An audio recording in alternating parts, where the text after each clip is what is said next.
খালেদা জিয়ার জীবন হুমকির মুখে বললেন মির্জা ফখরুল।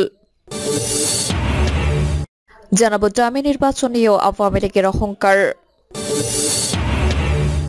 আরও জানাবো যুগপৎ আন্দোলন আছে নাকি নেই, এবং সর্বশেষ জানাবো মিছিল স্লোগানে উত্তাল যাবে ঢাকা আরিচা মহাসড়ক অবরোধ। এতক্ষণ শুনলেন সংবাদ শিরোনাম, এবারে বিস্তারিত। খালেদা জিয়ার জীবন হুমকির মুখে বললেন মির্জা ফখরুল।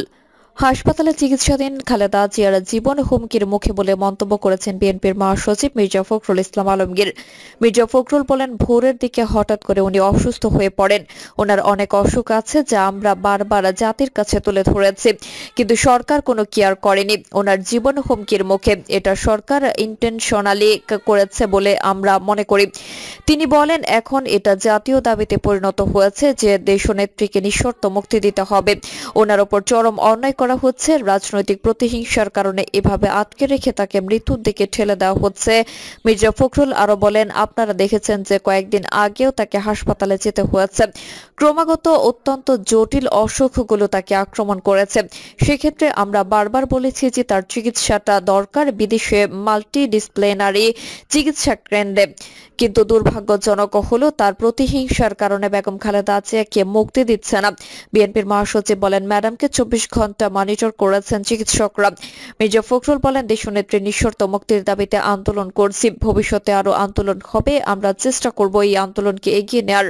তিনি বলেন, কতটা অমানবিক সরকার, তারা বেগম খালেদা জিয়ার অসুস্থতার বিষয়টাকে গুরুত্ব দিতে চায় না। সঠিক চিকিৎসা তো ওনার কোনো মতেই হচ্ছে না।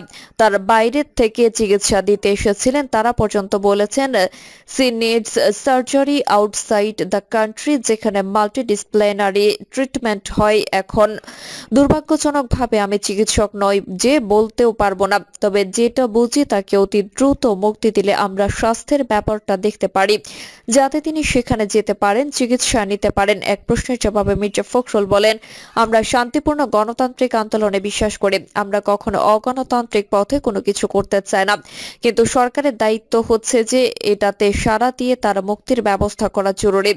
৭৯ বছর বয়সী সাবেক প্রধানমন্ত্রী বেগম খালেদা জিয়া হৃদরোগ, ফুসফুস, লিভার, কিডনি, আর্থাইটিস, ডায়াবেটিস সহ বিভিন্ন জটিলতায় ভুগছেন। গত 23 জুন বেগম খালেদা জিয়ার হৃৎপিণ্ডে পেসমেকার বসানো হয়। গত বছরের অক্টোবরে যুক্তরাষ্ট্র থেকে 3 জন লিভার বিশেষজ্ঞ এনে তার লিভার অস্ত্রোপচার করা হয়। ডামি নির্বাচন নিয়েও আওয়ামী লীগের অহংকার।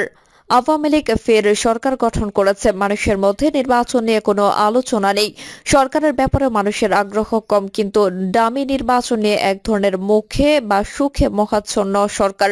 তারা সুখ স্মৃতি চর্বণে ব্যস্ত। দ্বাদশ জাতীয় সংসদে নির্বাচন হয়েছে ভোটারবিহীন, প্রার্থীবিহীন বলা হয়। কেননা এবারে নির্বাচনটা ডামি নির্বাচন, অথচ এই নির্বাচনের ব্যাপারে সরকারের পক্ষ থেকে তৃপ্তি সহকারে কতই না ব্যাখ্যা দেওয়া হচ্ছে, বিশ্লেষণ করা হচ্ছে। আওয়ামী লীগ একটি প্রোপাগান্ডা নির্ভর দল। তারা কোনো বিষয়কে প্রতিষ্ঠিত করতে চাইলে একযুগে সে বিষয়ে শোরগোল তোলে। 7 জানুয়ারি তথাকথিত নির্বাচনের ব্যাপারেও একই কৌশল আওয়ামী লীগের। দ্বাদশ জাতীয় সংসদে নির্বাচন অবাধ ও সুষ্ঠু হচ্ছে উল্লেখ করে আওয়ামী লীগ সভাপতি প্রধানমন্ত্রী শেখ হাসিনা বলেছেন, 81টা সংস্কার প্রস্তাব কার্যকর করে নির্বাচন কমিশনকে স্বাধীন করে দিয়েছে। নির্বাচন কমিশন যাতে নিরপেক্ষভাবে কাজ করতে পারে সে ব্যবস্থা করেছে। এই সাহস আওয়ামী লীগেরই আছে, যার কারণে নির্বাচন অবাধ, সুষ্ঠু ও নিরপেক্ষ হয়েছে। 10 ফেব্রুয়ারি দলের বর্ধিত সভায় একথা বলেন তিনি। এই নির্বাচন নিয়ে কোনো সমালোচনা সহ্য করতে রাজি নয় সরকার। সমালোচকদের এক হাত দেখিয়ে তিনি বলেছেন, কিছু দেশীয় ও আন্তর্জাতিক পর্যায়ে থেকে বলা হচ্ছে নির্বাচন হয়েছে ঠিক, কিন্তু অবাধ ও সুষ্ঠু হয়নি। তাদের দেখাতে হবে কোথায় অবাধ ও সুষ্ঠু হয়নি। এর আগে নিজ জেলা গোপালগঞ্জের আওয়ামী লীগ নেতাদের সাথে শুভেচ্ছা বিনিময় অনুষ্ঠানে শেখ হাসিনা বলেন, 75 সালের পর থেকে যত নির্বাচন আমরা দেখেছি তার মধ্যে সবচেয়ে সুশৃঙ্খল, অবাধ, নিরপেক্ষ এবং জনগণের স্বতঃস্ফূর্ত অংশগ্রহণের মধ্য দিয়ে 7 জানুয়ারি নির্বাচন অনুষ্ঠিত হয়েছে। তিনি বলেন, এই নির্বাচনে বিএনপি অংশ না নেওয়ায় কিছু যাই আসেনি। ইতিহাসের পাতায় 7 জানুয়ারি নির্বাচন স্বর্ণাক্ষরে লেখা থাকবে। শেখ হাসিনা বলেন, সুষ্ঠু নির্বাচন হয়েছে, প্রতিযোগিতামূলক নির্বাচন হয়েছে, জনগণের অংশগ্রহণমূলক নির্বাচন। এতে দলের মধ্যে 2-4টা দল অংশগ্রহণ না করলে কিছু আসে যায় না। এই প্রোপাগান্ডার সামনেই কাতারে আছেন আওয়ামী লীগের সাধারণ সম্পাদক ওবায়দুল কাদের। তিনি বলেছেন, বিএনপি নির্বাচন বয়কটের পর 41.8% মানুষ ভোট দিয়েছেন। 28টি দল অংশ নিয়েছে। বাংলাদেশের জনগণ সম্ভবত ইতিহাসের সবচেয়ে অসহায় অধ্যায় পার করেছে। তারা ভোট দেননি, অথচ সরকার বলছে জনগণ নাকি ভোট দিয়েছে। জনগণের মুখোমুখি হতে ভয় পায় দল আওয়ামী লীগ দাবি করেছে জনগণই নাকি তাদের বারবার ভোট দিয়ে ক্ষমতা এনেছে। বাংলাদেশের মানুষ মনে হয় না আওয়ামী লীগ বা তাদের সরকারকে নিয়ে বিশেষ কোনো ভাবনা আছে। তথাকথিত উন্নয়নের দোহাই দিয়ে ক্ষমতায় জবরদখল করে রাখা আওয়ামী লীগকে আপাত দৃষ্টিতে অজেয় মনে হচ্ছে। সেই আওয়ামী লীগ কেন অকারণে জনগণের দোহাই দিচ্ছে? যে 7 জানুয়ারি নির্বাচনে আওয়ামী লীগ আতঙ্কে ছিল যেন 300 আসনে তাদের ঘরে না উঠিয়ে দেয় প্রশাসন। সেজন্য দলটি শক্ত কিছু নেতাকে স্বতন্ত্র সাজিয়ে মাঠে নামিয়ে প্রতিযোগিতামূলক নির্বাচন সাজানোর চেষ্টা করে, যা পুরো নির্বাচন প্রক্রিয়াকে শুধু প্রশ্নবিদ্ধ নয় হাস্যকর করেছে। সেই প্রশ্নবিদ্ধ, বিতর্কিত ও হাস্যকর নির্বাচনেই আওয়ামী লীগের এত অহংকার। আওয়ামী লীগের সাধারণ সম্পাদক ওবায়দুল কাদের বিএনপিকে ব্যঙ্গ বিদ্রুপ করতে গিয়ে প্রায়ই বলেন, বিএনপির আন্দোলনের কথা শুনে ঘোড়া হাসে। ওবায়দুল কাদেরের কাছে প্রশ্ন, 7 জানুয়ারির নির্বাচন হয়েছে, আপনাদের এমন দাবি শুনে কারা হাসে তা কি আপনাদের অজানা? যোগপথ আন্দোলন আছে নাকি নেই? দ্বাদশ জাতীয় সংসদের নির্বাচনের আগে বিএনপির সঙ্গে যোগপথ আন্দোলনে অংশ নিয়েছিল বিভিন্ন দল ও জোট। নির্বাচন বর্জন করে সরকার পতনের লক্ষ্যে এসব দল ও জোটের যোগপথ আন্দোলন কার্যত ব্যর্থ হয়। কারণ আন্দোলনের মুখে আওয়ামী লীগ সরকার নির্বাচন করতে পেরেছে। এখন সরকার বিরোধীদের যোগপথ আন্দোলনের ভবিষ্যৎ নিয়ে সংশয় দেখা দিয়েছে। গত 7 জানুয়ারি নির্বাচন হওয়ার পর 6 মাসে পেরোলেও সরকার বিরোধীরা যোগপথ কোনো কর্মসূচি দেয়নি।